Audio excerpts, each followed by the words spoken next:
Salut les amis, je suis convaincu que vous allez bien. Aujourd'hui, nous allons répondre à une question cruciale. Comment acquérir ou développer l'intelligence financière? Et si je vous disais que l'intelligence financière est la clé magique qui ouvre toutes les portes de la prospérité, la clé qui permet de résoudre vos problèmes financiers.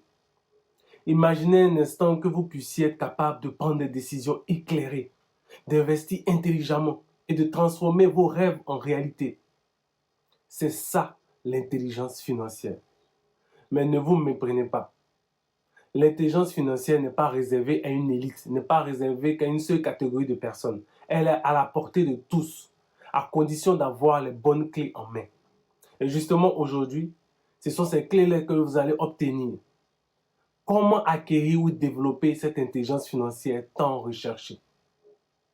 La réponse dans cette vidéo.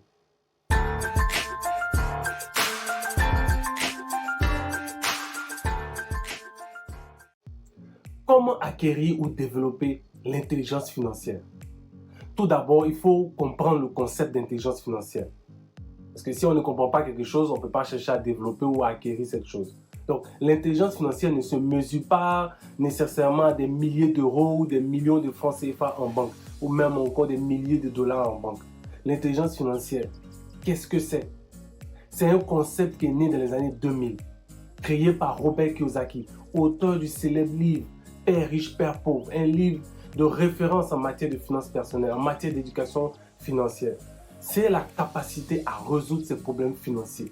Intelligence financière égale capacité à résoudre ces problèmes financiers. En d'autres termes, être intelligent financièrement revient à développer l'aptitude à gérer ses finances personnelles de sorte à faire face à toutes sortes de sollicitations d'argent. Plus vous recherchez des solutions à vos problèmes d'argent, plus vous devenez intelligent financièrement. Alors quelqu'un va se dire, mais pourquoi? Qu'est-ce que ça signifie? Parce que simplement, vous réfléchissez à créer de nouvelles opportunités d'argent. Et c'est ce processus de réflexion qui développe en vous des connaissances, un savoir-faire, une mentalité pour faire face en tout temps à des situations pareilles.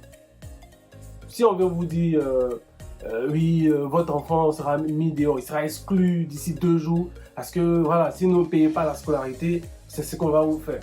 Mais pour éviter la honte, pour éviter certaines choses, vous allez trouver une solution. En 2 jours, vous allez trouver l'argent. Vous allez penser à de nouvelles manières de gagner de l'argent. Vous allez développer donc une intelligence financière, car votre cerveau sera en mode comment je peux faire pour régler ce problème?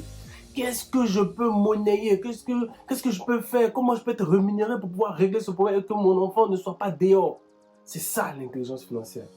Et aussi, l'intelligence financière repose sur la distinction actif-passif. Un actif, c'est un bien ou une somme d'argent qui fait entrer de l'argent dans votre poche. Donc, par exemple, les biens immobiliers en location, donc ils vont vous rapporter un loyer. Vous avez aussi les actions en bourse qui rapportent des dividendes. Vous avez les obligations qui rapportent des intérêts. Vous avez la formation, le coaching. Donc, si vous vous formez, vous faites coaching, vous prenez une plus-value. Par exemple, en augmentant vos compétences ou en découvrant vos talents, en sachant comment vous faire rémunérer pour cela, vous gagnez de l'argent. Le droit de propriété intellectuelle, donc tout ce qui concerne le droit d'auteur, les brevets, les dessins, qui vous rapportent ce qu'on appelle des redevances. Par contre, un passif, c'est un bien ou une somme d'argent que vous possédez qui vous engendre des frais annexes et qui fait sortir l'argent de votre poche. Donc, c'est tout ce que vous avez comme crédit de consommation, hypothèque, toutes sortes de prêts, prêts étudiants, prêts immobiliers, prêts pour acheter une voiture, etc., etc. L'intelligence financière est la capacité à résoudre ces problèmes financiers. Maintenant que vous savez ce que c'est l'intelligence financière, comment la développer, comment l'acquérir? La première chose, c'est de reconnaître que vous êtes un analphabète financier et de vous éduquer financièrement. Attention, analphabète financier, ce n'est pas une injure. L'analphabétisme financier signifie simplement l'incapacité à comprendre les mécanismes financiers de la vie courante, tels que le budget, comment on fait un budget, c'est quoi un budget, les crédits bancaires, comment on fait pour avoir un prêt bancaire, le concept actif-passif que j'ai expliqué tout à l'heure, l'investissement, comment on investit, c'est quoi la dette, qu'est-ce qu'est l'endettement, l'épargne, comment épargner. Vous devez pour ce faire apprendre, vous former, développer vos connaissances à travers des livres, des blogs, des podcasts, des ateliers, du coaching, des formations.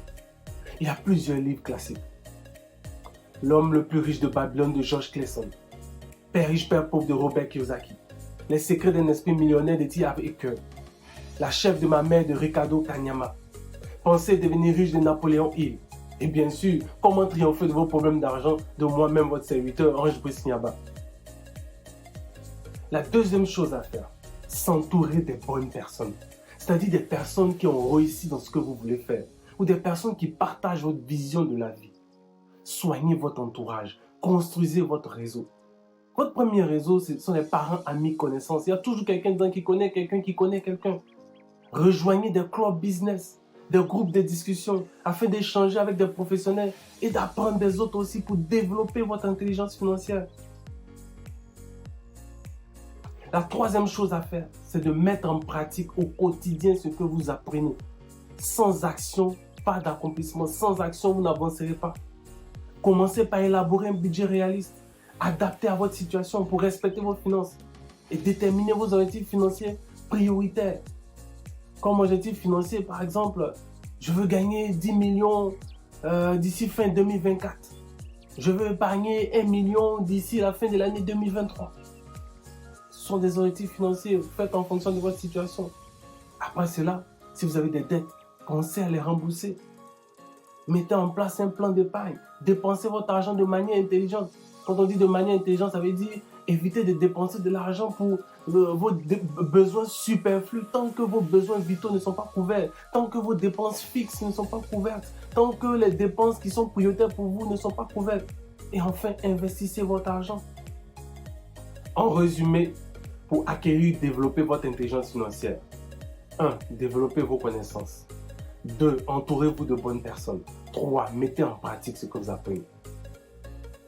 Que vous soyez salarié, entrepreneur, chômeur, étudiant, peu importe votre situation, avoir une intelligence financière solide, acquérir une intelligence financière solide, augmenter son intelligence financière est essentiel pour assurer votre sécurité financière et atteindre vos objectifs de vie. Alors, quelles sont vos astuces pour améliorer votre vie financière? Partagez-les dans les commentaires.